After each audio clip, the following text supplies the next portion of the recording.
saya tayangkan video ini tidak akan saya tayangkan di akun Sudut Nusantara, tapi akan ditayangkan di akunnya Masjid. Baik teman-teman, saya sekarang bersama dengan Bapak Ustadz Jainul Muktamar. Beliau adalah Ketua Takmir Masjid An-Nur Bromo, Kota Mojokerto. Siapa Ustadz, kita tambahin itu.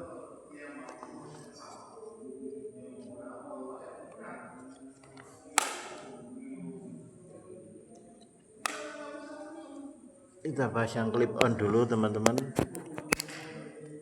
Oke. Siap, siap.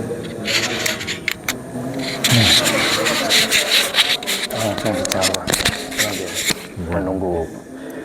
Ini kita akan membahas isu yang lagi viral di Jawa Timur teman-teman ya, tentang pelarangan untuk sholat berjamaah di sebuah mushola di Jawa Timur. Nah, kita ini merahasiakan nama tempatnya maupun individu perorangannya. Nah, ini Pak Jainul, saya lakukan prolog dulu, saya ceritakan dulu awal mulanya. Ini di sebuah perumahan di daerah Jawa Timur itu ada jamaah baru, Ustadz. Ada jamaah baru. Nah, beliau itu adalah seorang yang dikenal dengan sebagai seorang kiai. Beliau juga hafal Quran, beliau juga mengajarkan Quran, beliau juga dosen S2 di sebuah universitas negeri ternama di Jawa Timur. Nah, beliau ini orang baru di perumahan tersebut dan berjamaah di sebuah mushola, Ustadz. Nah, pada saat berjamaah di mushola itu, beliau menemukan kesalahan dalam pembacaan Quran, terutama waktu sholat jahar ya, Ustaz. Ya. Kemudian beliau mengemukakan penemuan itu kepada takmirnya, bahwa terdapat kesalahan pembacaan Quran pada saat sholat jahar. Nah, pihak takmir ini, singkat kata Pak Ustadz ya, pihak takmir ini tidak merespon dengan baik.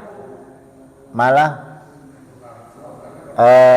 orang tersebut dilarang untuk sholat berjamaah di situ. Nah, apabila kasus ini terjadi di Masjid An-Nur tercinta ini, Ustadz, sebagai ketua takmir, respon jenengan dos pundi apabila ada orang baru ini, Ustadz ya, terus mengkoreksi bacaan Quran dari imam yang ada di masjid ini.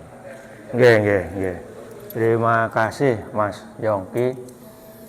Berita-berita yang kita dengar viral terakhir memang kita dengar siak-siak begitu. Nah, sebagai takmir saya ingin menyampaikan terima kasih, karena saya juga selaku takmir kalau ada berita, ada masukan seperti itu kan evaluasi, bukan hanya takmir yang viral itu, tapi juga takmir Masjid An-Nur selaku saya sebagai ketuanya.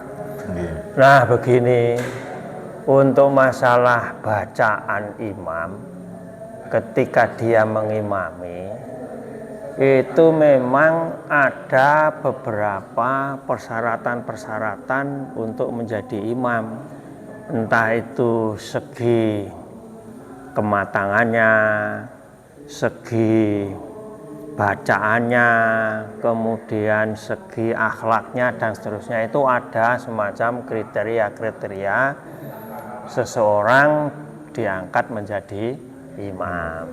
Nah, di dalam masyarakat memang karena banyaknya musola, banyaknya masjid, itu kadang memang imam-imam kita itu yang enggak seluruhnya 100% betul dan benar bacaannya.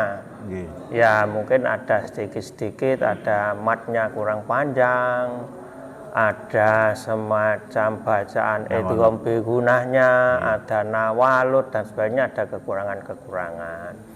Cuma kalau kekurangannya itu terlalu banyak alias fatal, nah ini memang perlu diingatkan.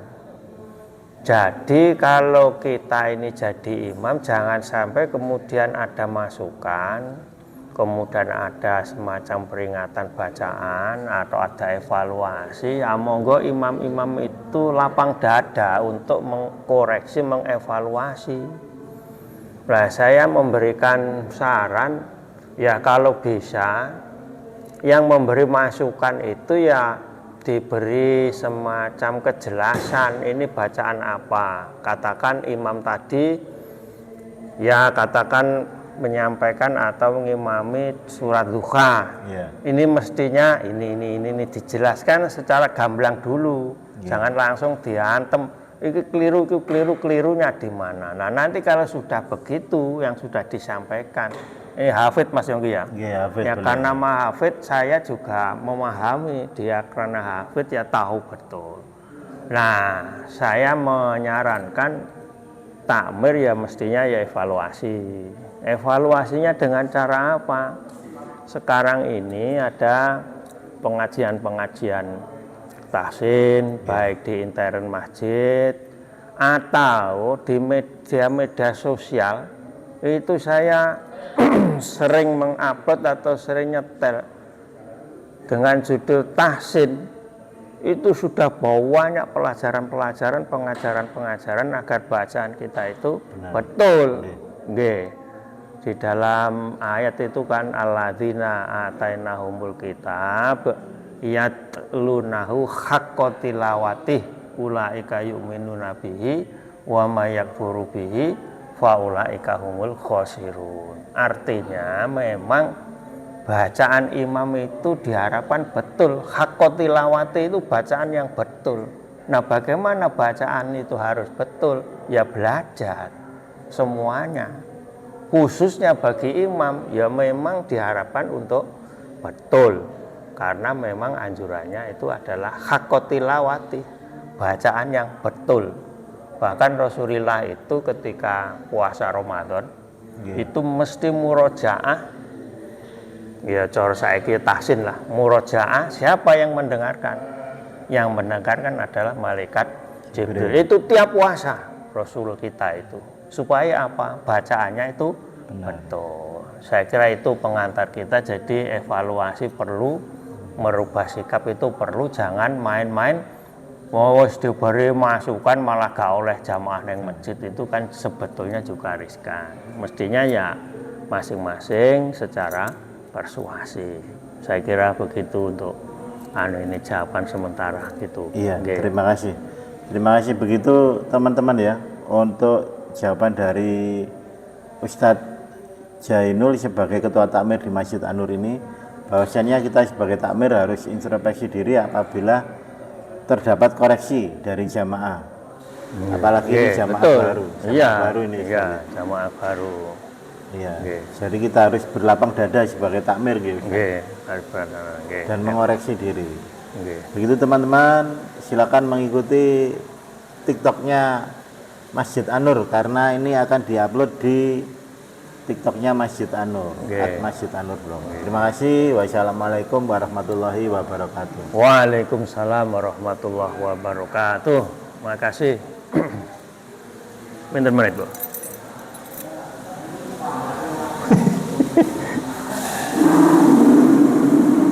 Loh, piro itu? 749. Kok akeh ya?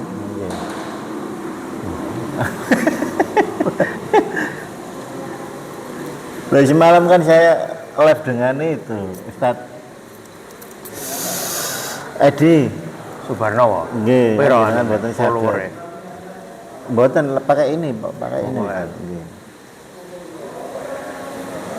Cuma belum saya jadi upload. Problem yang sampean tanyakan itu saya itu nek jamaah neng dia itu memang imam-imam kita itu banyak yang kan.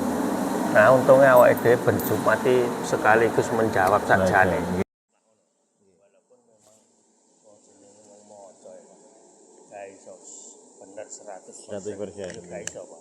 Mbok keliru ning mate kurang dawa titik to. Nggih. Kurang opone ya sampean bacaan